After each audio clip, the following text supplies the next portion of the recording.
This session is about the parametric equations. Let's solve a few problems. Actually, let's practice with Kasia. Example number 1. Find Cartesian equation for the parametric curve. X equals to 2 cosine of t, y equals to sine of t plus 1. Since we have parametric equations, including trigonometric functions, I will start with the Pythagorean identity. Sine square of t plus cosine square of t equals to 1. Let's solve the first equation for cosine of t. It will be x over 2. Let's solve the second equation for sine of t, y minus 1. And then let's just eliminate the parameter t through this substitution. Sine of t is defined as a y minus 1 squared. Cosine of t is defined as a x over 2. Okay, and I think that's the equation, the Cartesian equation, without the parameter. We can just make a maybe better order. I can put x squared over 4 and then y minus 1 squared. Okay, that means this is the equation. We probably know the shape. Okay, example number 2. Find the following, which of the following equations represents the Cartesian equation for the parametric curve. X equals to 4t squared, y equals to negative 64t cubed, where t is positive. Okay, that's we have some restrictions. If t is positive, we can definitely see that x is positive. Actually, even if t will be negative, x will be still positive because we're squaring. But since t is positive, t cubed will be always positive, and negative 64 will give me y negative. That means we don't have to specify this, but this could sometimes help us to pick the correct answer. Okay, but let's eliminate the parameter. What we can do, we can solve the first equation for t. Let's solve for t squared first.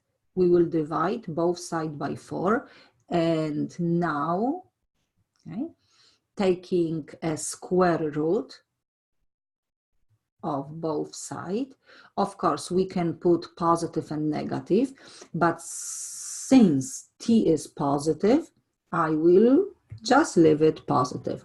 But we know the normal algebraic procedure will tell me to put positive and negative. And just maybe one specification, one more step, square root of 4 in the denominator is 2. Okay, and now I can take the y equation, which is defined as a negative 64t cubed. And I can substitute that t value in terms of x. Negative 64, square root of x, 2 and cube.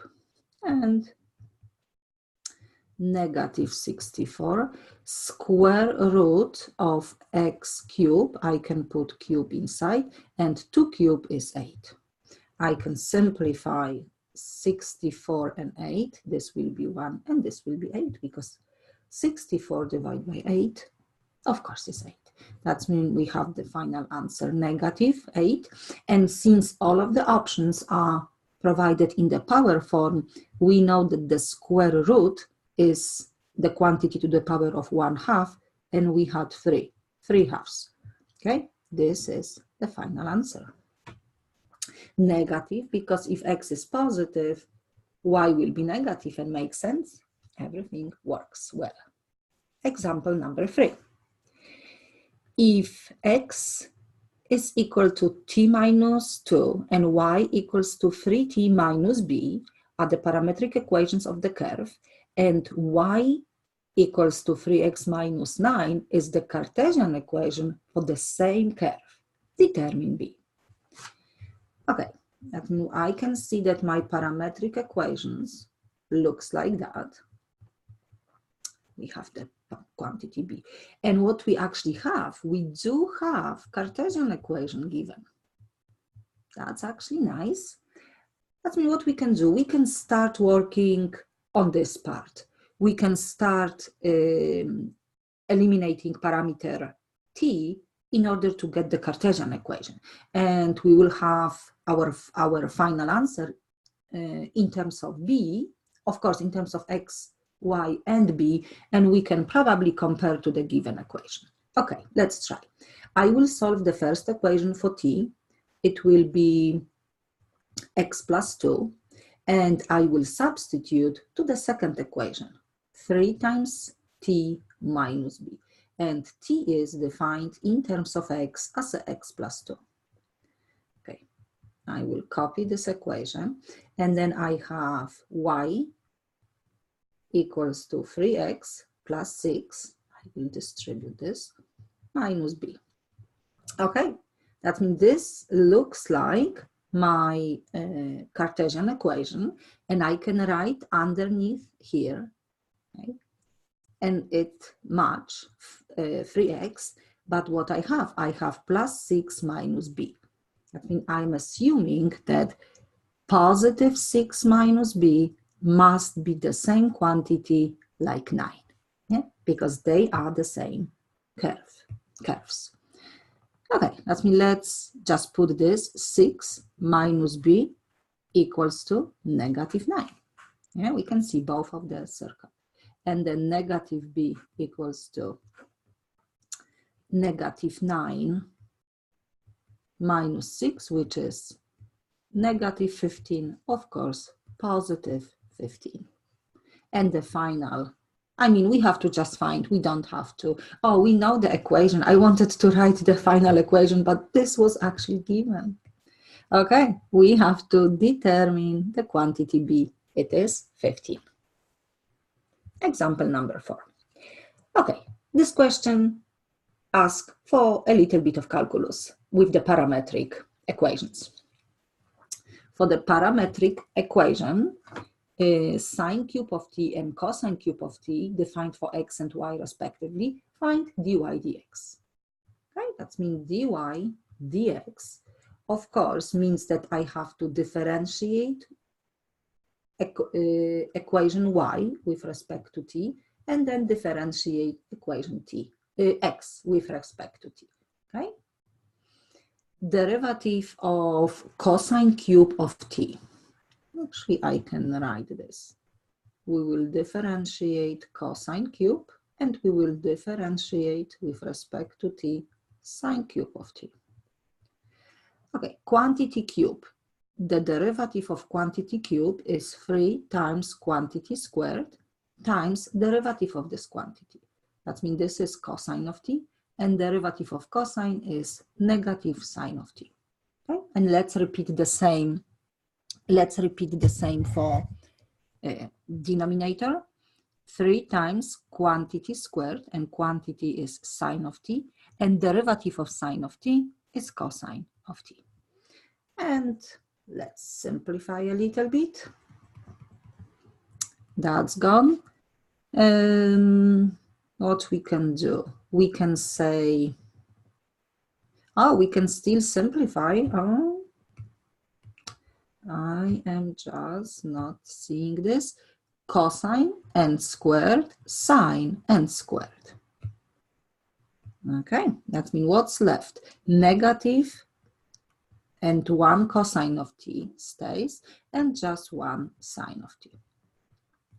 And we do have another trigonometric ratio. Cosine of t over sine of t is cotangent of t. Okay, this is my derivative. Let me check if everything is correct. I think so. Okay, let's keep moving. Example number 5. Find the equation of the line which is a tangent to the parametric curve at the point t equals to 0.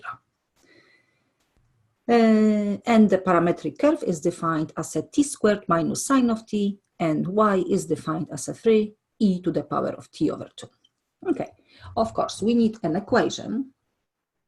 That means we will need mx plus b. Okay. Or actually, I can use my points.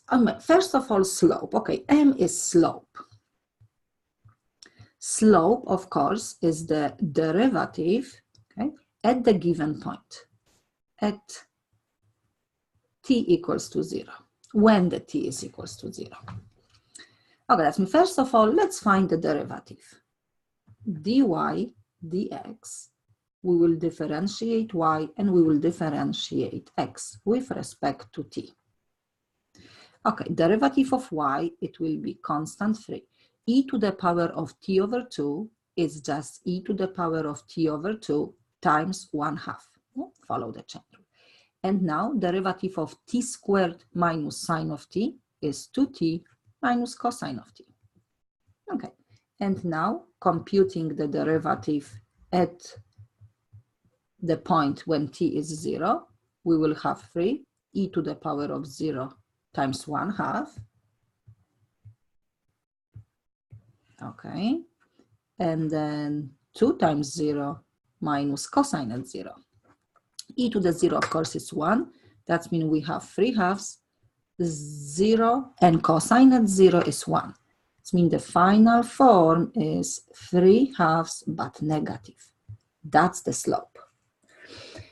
Okay, but what will be helpful to know what point, because instead of actually that form, I mean, we will end up our answer, our final answer with this form, but I like the point slope form, okay? Because we do have a slope, negative 3/2, and we will just need point, x and y. But we know that t is 0. If t is 0, I can compute x at 0, which will be 0 squared minus sine at 0, it's just 0. And I will compute also y at 0. E to the power of 0 is 1, okay? 0, 3.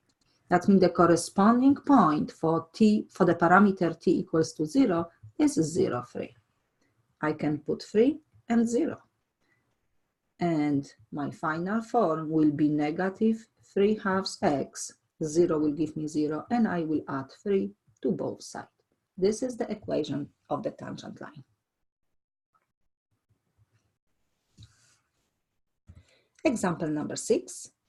Find the slope of the tangent line to the parametric curve 2t e to the t, 2t plus e to the t for x and y at the point 0, 1. Okay, that's we have the point.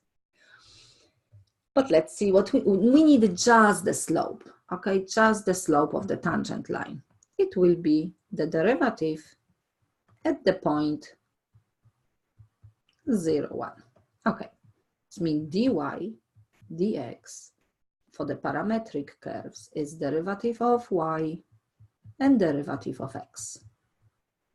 Derivative of y will be 2 plus e to the t. Derivative of 2t e to the t. Please notice that is product. I will use the product rule. Derivative of 2t is 2 times the second function plus 2t times derivative of e to the t, e to the t. And now I actually need a parametric, the parameter value. Right? That's what is the corresponding t value for the point 0, 1. This is x, this is y. That means let's find it. X is 0. Okay, x is 0. I can take my equation, 2t e to the t, that's x. This must be 0.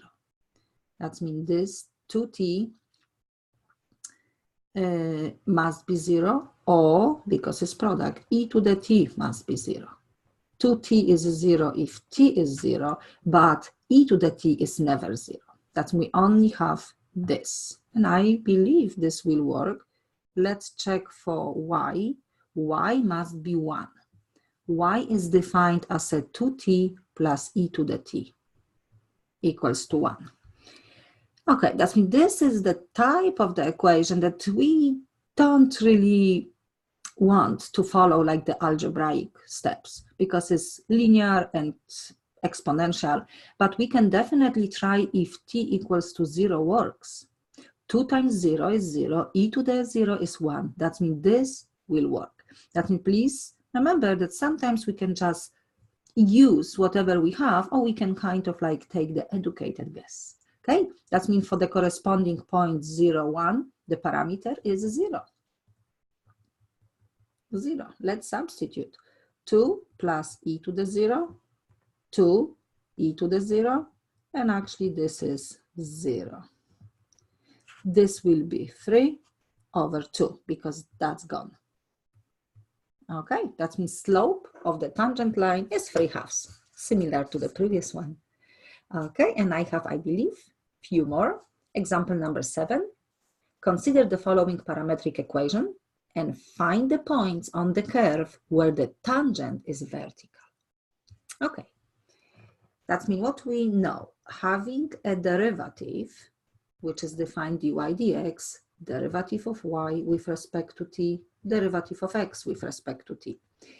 Tangent is vertical if because this is also a slope of the tangent. And we know that the vertical lines has slope undefined. That means this expression must be undefined. And fraction is undefined if denominators are 0. Okay, that means for the vertical tangent, we will have actually this condition. Yeah? X prime must be 0. And so we don't even worry for the rest of the stuff, we can just solve this equation. Yeah, because slope is undefined. Okay, where's my x? X is 2t cubed, which means derivative will be 6t squared minus 6t. Okay, let's factor out 6t, t minus 1.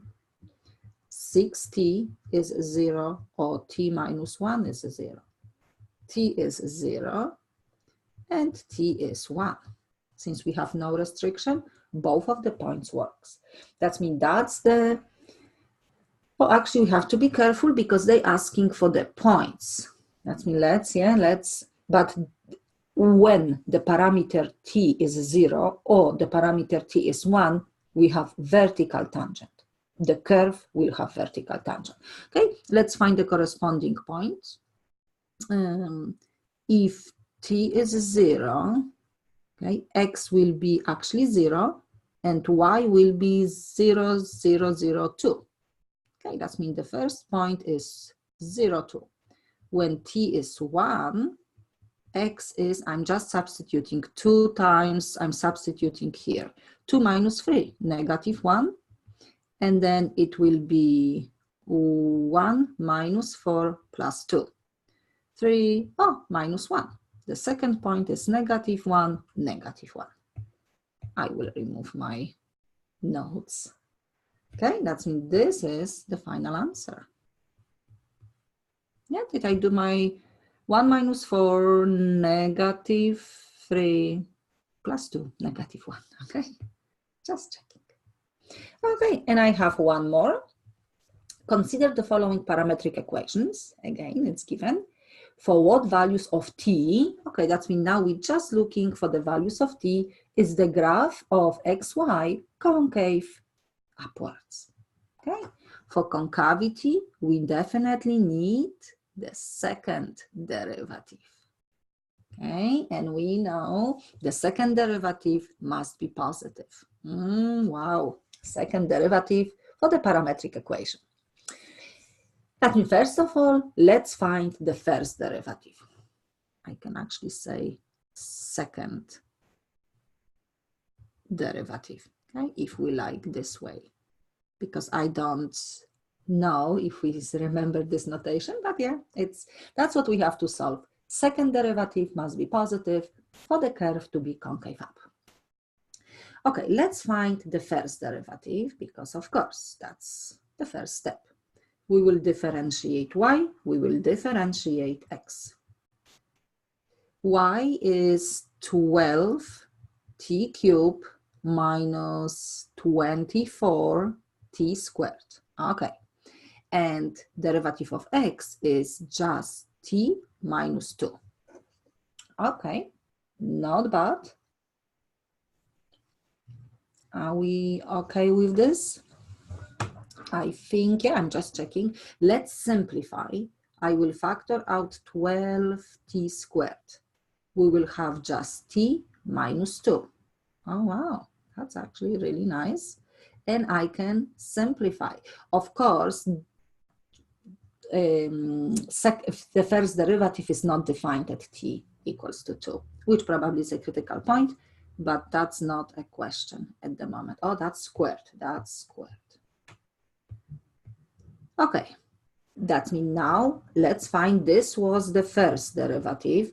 Now I need the second derivative. Of course, this is my notation, but we probably don't like that. Actually, I don't like to really copy this notation. Let me write. That means what we will do for the second derivative. We will differentiate with respect to t, the first derivative, okay? And we still will have dx.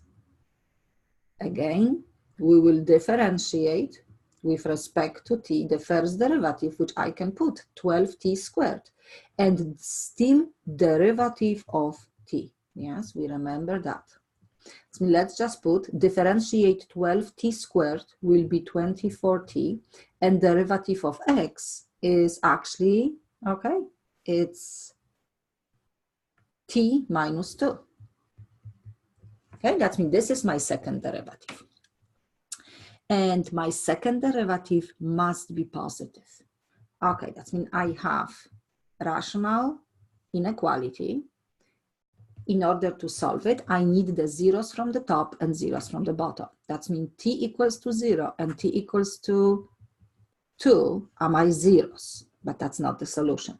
I have to find out where this expression is positive. We will test it.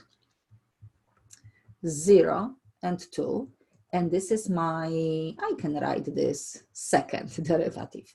And I am testing that box. If I will put quantity 3,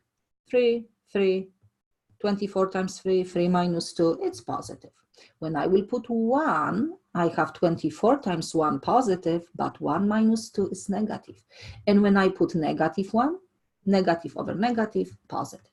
Okay, that means second, that's the sign of the second derivative. This means that our curve, I can call this curve equation, is concave up, concave down, and concave up. Okay, that means the intervals with the plus are giving me, oh, actually, this is my parameter t, not x, not x, t. Function is concave up if t is from the interval from negative infinity to 0 and from 2 to positive infinity. Really nice question. This is the final answer. I can use different color, green. That's our answer. Thank you.